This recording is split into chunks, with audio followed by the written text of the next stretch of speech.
Yeah, Brian, Piers, look, can I yeah, Brian, go on.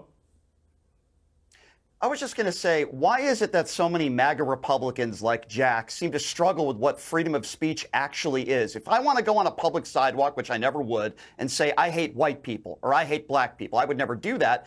But the government can't get involved there. But private businesses, as Brandon said, I agree with him, private businesses have the right to do what they want for the most part. And if they want to take Kanye West off a platform, they have the right to do that. And your response to it is, well, I'll go right back at them. No, that's not the way it should be, and that's not the way it works. Businesses and private businesses have the right to take people off their platforms, just like if you wore a swastika shirt into a restaurant, the owner would have the right to say, I don't want to provide service to you. Why is it people like Jack always struggle with what censorship and freedom of speech is? They're very, very different, and private businesses have the right to do that, Jack.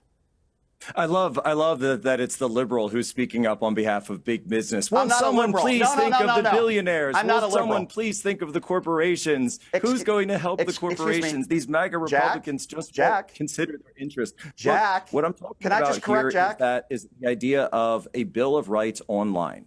An online or digital Bill of Rights, which is something that I've championed for absolute years regarding viewpoint discrimination, because I believe that the internet has become the new public square. And because it's become the new public square, yes, I obviously agree and acknowledge that it is not illegal for, and nor have I said that it's illegal for Spotify or anyone to censor. What I'm arguing is you said that, Jack. There should be a digital Bill of Rights.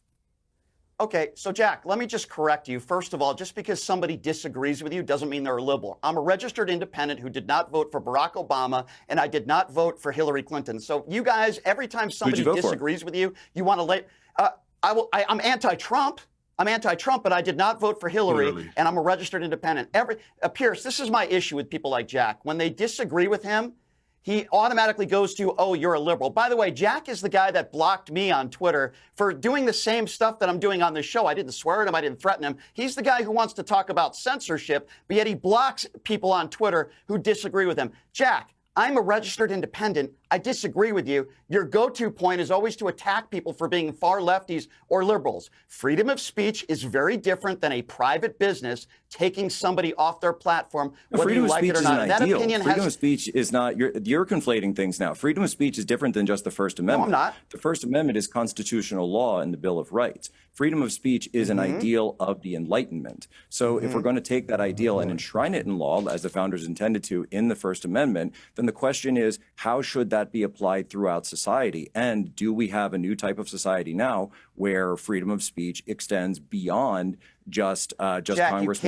Jack, you can't do things that incite violence. You can't yell fire in a crowded theater. That was actually overturned. You can't say things that can...